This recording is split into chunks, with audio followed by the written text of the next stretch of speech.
오늘 설교는 십계명 가운데 마지막 10번째 계명이 됩니다. 내 이웃의 소유를 탐내지 말라라는 말씀을 강론하겠습니다. 우리가 하나님 앞에 회개한다라고 말할 때 도대체 무엇을 회개해야 되는가? 그런 생각을 할 때가 있잖아요. 성도가 하나님 앞에 회개한다라고 하는 것은 하나님이 우리에게 주신 계명에 비추어서 우리 자신이 그 계명대로 살고 있는가를 점검하고 확인하면서 하나님 앞에 자신을 살피는 것이 그게 회개의 바른 방향이죠. 그래서 우리가 하나님 앞에 설 때 1계명에서 10계명을 하나하나 묵상하면서 나는 하나님이 명하신 그 계명을 조차 살아가고 있는가를 점검하고 확인하고 잘못된 것이 있으면 고치고 바꾸는 것이 그게 회개의 자세입니다. 그래서 우리는 항상 이 10계명을 묵상해야 되고 10계명을 기도 시간마다 떠올려야 되고 예배 시간마다 떠올리면서 나 자신을 바르게 살피는 것이 그것이 성도가 지혜롭게 하나님 앞에서 신앙생활하는 방법이죠. 오늘 10계명은 하나님이 무엇까지 우리를 살피시는가를 보여주는 거예요. 하나님은 하나님의 백성들이 행동하는 것, 또 하나님의 백성들의 태도, 하나님의 백성들의 동기, 이런 것들을 하나님이 유의 깊게 살피고 있다는 것을 기억하셔야 되고, 무엇보다도 하나님께서 관심을 가지고 있는 부분은 우리의 마음이에요, 마음. 우리의 마음이 그릇된 욕망에 빠지지 않도록 우리의 마음을 잘 지키며 살아라 하는 것이 이 10계명의 핵심 진리입니다. 그래서 저와 여러분들이 무릇 지킬 만한 것보다 내 마음을 지키라. 생명의 근원이 이에서 난다라고 말씀했어요. 그래서 이 마음을 잘 지켜야 됩니다. 여러분, 이번 한 주간도 여러분의 마음 속에 그릇된 욕망을 잘 다스릴 수 있는 그런 성도라고 한다면 이번 한 주간은 참 주님 안에서 복 있는 인생을 걸어갈 줄로 믿으시기를 바랍니다. 오늘 여기 보면 탐내다, 내 이웃의 집을 탐내지 말라 이렇게 말씀하고 있는데 여기 탐낸다라고 하는 이 말씀은 이웃의 것들에 대해서 부당하고 부정직한 방법으로 내가 이득을 취하겠다라고 하는 그런 마음의 욕심을 가리키는 겁니다. 그래서 다른 사람의 것을 또 다른 사람과 이웃과의 관계에서 정당하고 바르게 이득을 얻는 것은 그것은 우리의 수고에 대한 대가고 그건 당연한 거예요. 그런데 그렇지 않고 부당하고 부정직한 방법으로 남의 것을 내 것으로 취하려고 하는 이런 그릇된 욕망, 이 그릇된 마음, 이것을 우리가 다스리라 그 말이에요.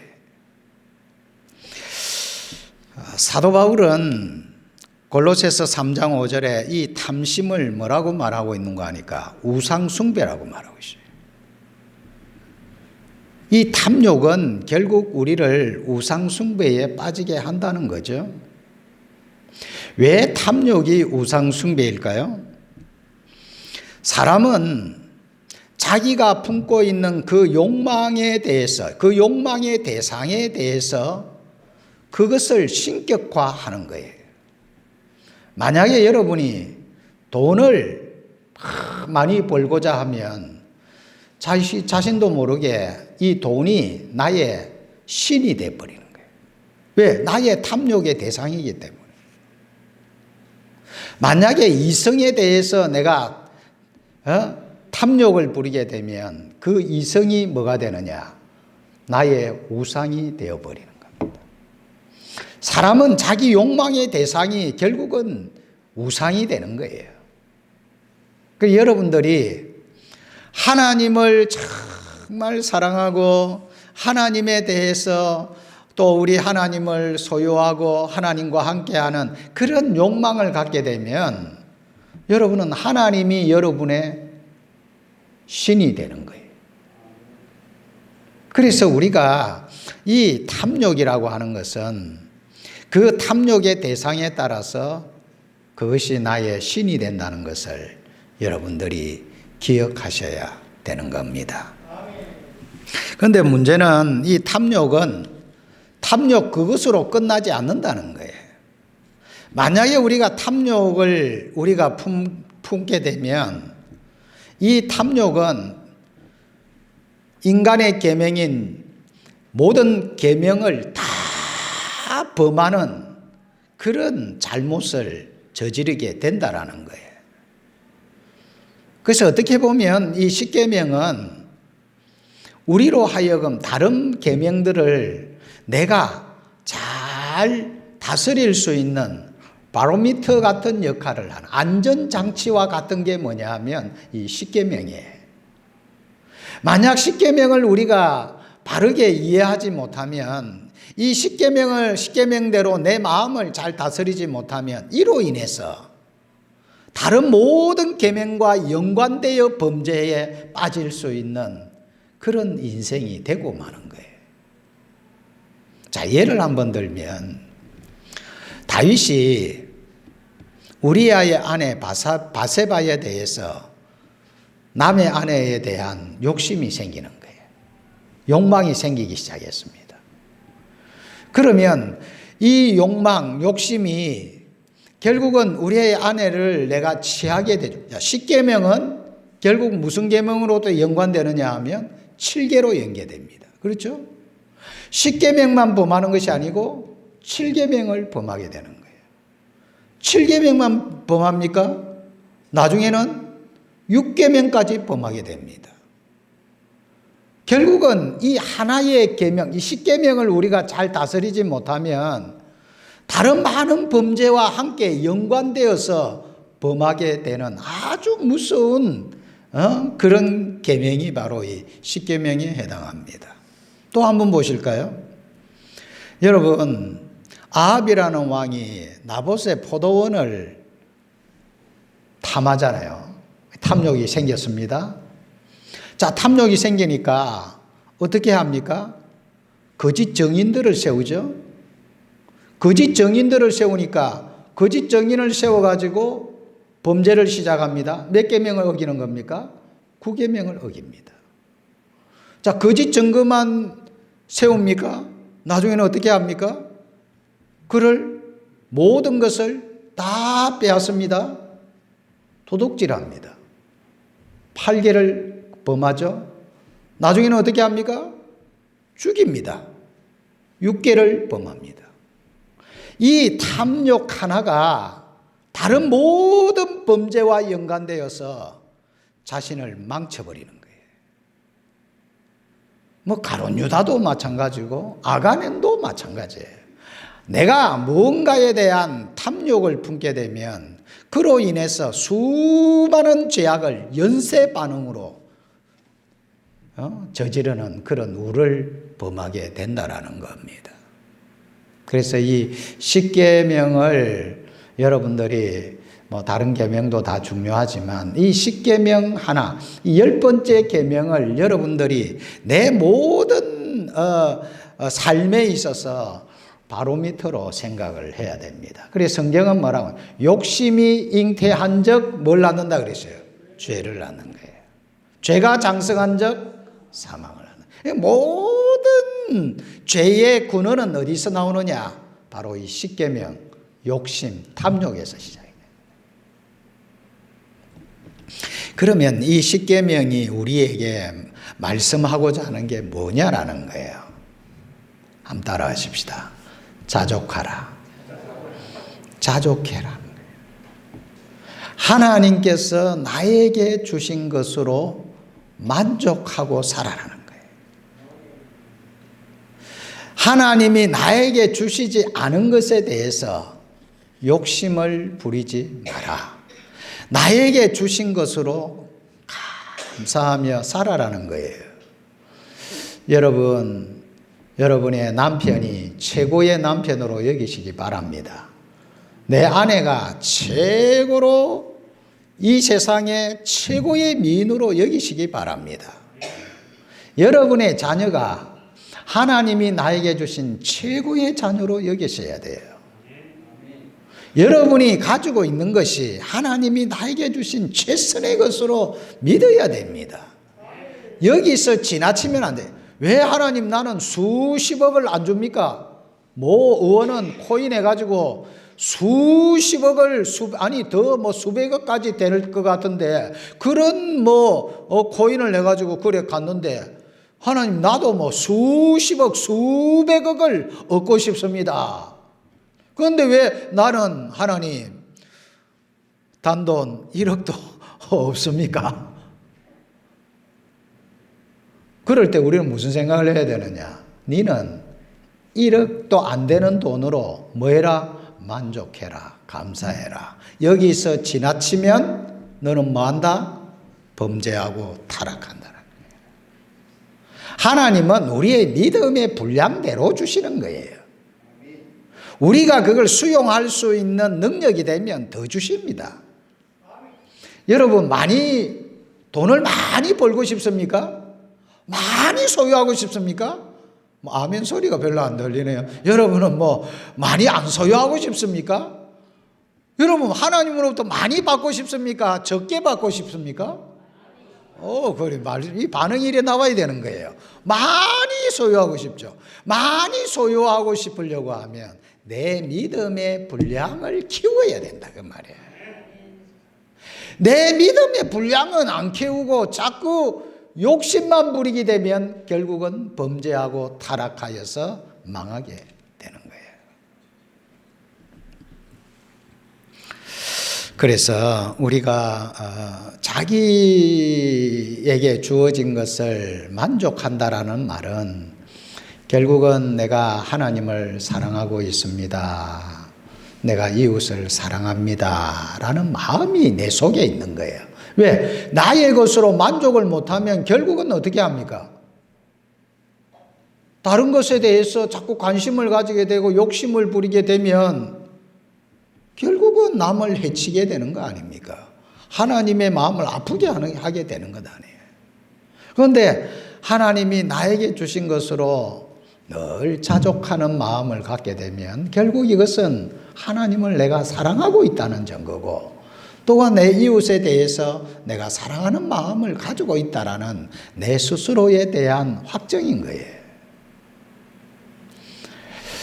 그래서 우리 모두가 정말 이 자족하는 마음은 매우 중요한 거예요. 그래서 성경은 뭐라고 말하느냐? 디모데전서 6장 6절에 자족하는 마음이 있으면 경건에 큰 이익이 된다고 했어요.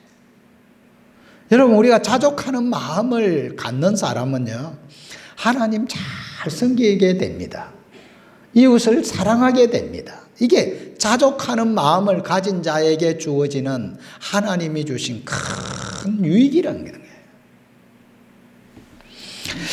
자, 그러면 우리가 어떻게 하면 자족하며 살아갈 수 있을까요? 우리가 자족하며 살려고 하면 하나님이 나를 사랑하고 있다는 것을 믿으셔야 됩니다. 하나님이 여러분을 정말 사랑하고 있어요. 하나님이 나를 사랑한다는 말은 하나님이 나의 모든 것을 다 책임지신다는 말이에요.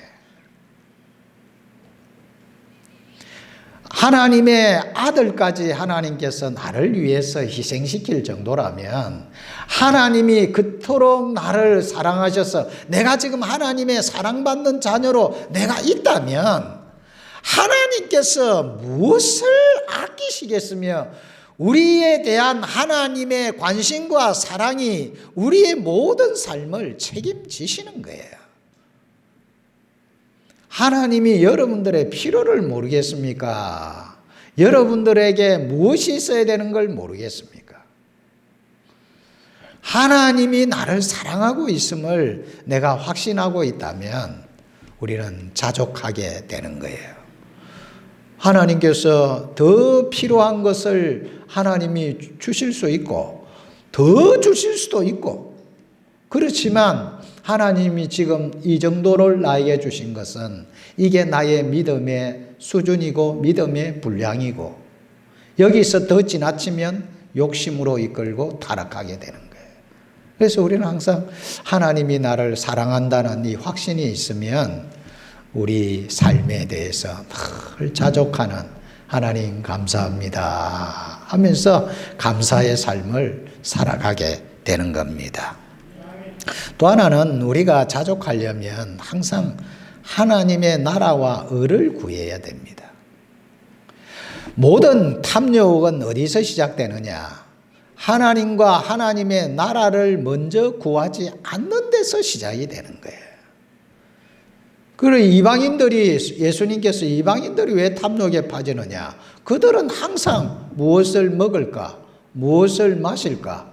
무엇을 입을까를 염려하고 늘 거기에 마음이 빼앗겨져 있기 때문에 결국은 탐욕에 빠지고 욕심을 부리고 하나님의 말씀을 떠나서 악을 행하는 그런 인생이 되는 거예요. 그래서 우리는 항상 너희가 먹든지 마시든지 무엇을 하든지 다 하나님의 영광을 위하여 하라. 그래. 여러분이 장사를 하든, 여러분이 교회 생활하든, 여러분이 가정 생활하든, 어떤 상황, 어떤 일을 하든 우리의 목표는 우리 하나님을 기쁘시게 하는 겁니다. 우리 하나님의 나라와 의를 생각하는 거예요. 그런 마음을 갖게 되면 더 이상 탐욕에서 자유로워지고 탐욕을 부리지 않게 되는 겁니다. 세 번째로는 하나님이 항상 나와 함께 한다는 것을 믿어야 됩니다. 나를 사랑하시는 하나님은 내가 어느 곳에 있든지 하나님은 나와 함께 계시고 나의 행편과 처지를 다 아시고 또 나의 형편에 대한 필요한 모든 힘과 지혜와 능력도 하나님이 주시고 하나님이 다 채우신다는 것을 믿으셔야 됩니다. 하나님이 함께 하는데 뭐가 부족하겠습니까? 그래서 사도 바울은 감옥에 갇혀 있습니다. 그가 감옥에 갇혀서 고백하는 내용을 한번 들어보실까요? 내가 궁핍함으로 말하는 것이 아니라 어떠한 행편에든지 나는 자족하기를 배웠노니 나는 비천에 처할 줄도 알고 풍부에 처할 줄도 알아. 모든 일, 곧 배부름과 배고픔과 풍부와 궁핍에 처할 줄을 아는 일체의 비결을 배웠노라. 내게 능력 주시는 자 안에서 내가 모든 것을 할 수 있느니라. 이게 사도 바울이 지금 감옥 속에 있는 거예요. 감옥에 있으면서 그 빌립보 교회 성도들을 향하여 나는 모든 것에서 자족하는 인생을 산다는 거예요. 왜? 하나님이 나와 함께 계셔서 하나님이 나의 모든 것을 책임지고 계시기 때문이라. 이 믿음이 있었기 때문에. 여러분도 이 믿음 갖고 사시기 바랍니다. 아이고 나이가 들어가지고 내가 노년이 되면 내가 어떻게 살까? 걱정할 필요 전혀 없습니다. 여러분. 다 하나님이 나와 함께 계셔서 나의 모든 것을 책임지시고 준비하고 계심을 믿으시기 바랍니다. 하나님이 다 알아서 합니다, 여러분. 마지막으로 우리가 우리의 욕망의 방향을 잘 선정해야 됩니다. 사람은요, 다 욕심이 있어요. 욕망이 있습니다. 욕심과 욕망이 없는 사람은 없습니다. 여러분 욕심 없습니까? 다 있습니다. 욕망 없습니까? 다 있습니다. 욕심과 욕망이 없겠습니까? 그런데 이 욕심과 욕망을 억지로 이렇게 묶어서 금욕을 시키려고 하면 해결이 될까요?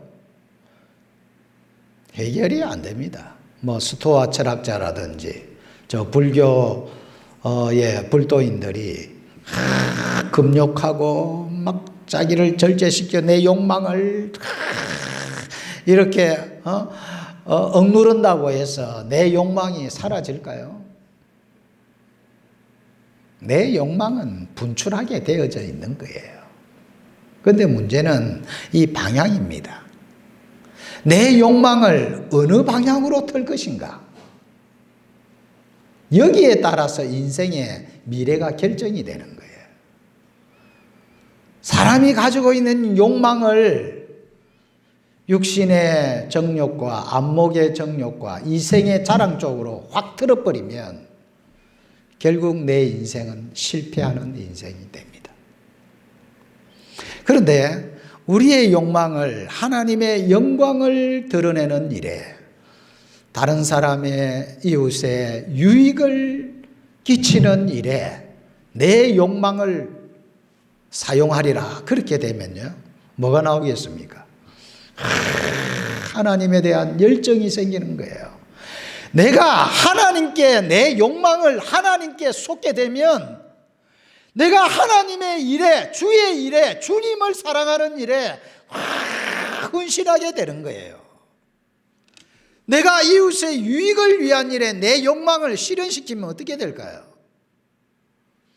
이웃을 위해 봉사하고 구제하고 섬기는 일로 바뀌는 겁니다. 사람은요, 욕망이 다 있어요. 이 욕망의 방향을 하나님 나라와 을을 위해서 여러분 트시기 바랍니다. 그래서 이 여러분들이 가지고 있는 이 에너지가 선한 일을 위해서 분출되어서 여러분의 인생이 복되고 미래가 복되고 정말 하나님 나라의 유익한 일꾼이 된다면 얼마나 좋겠습니까? 여러분, 우리는 하나님이 주신 것에 자족하시기 바랍니다. 그리고 하나님이 여러분을 사랑한다는 것을 믿으시기 바랍니다. 그래서 우리가 우리의 모든 것을, 우리의 욕망을 하나님의 나라와 을을 위해서 쏟으시기 바랍니다. 멋진 삶이 펼쳐질 겁니다. 정말 황홀한 내일이 여러분의 날이 될 줄로 믿습니다.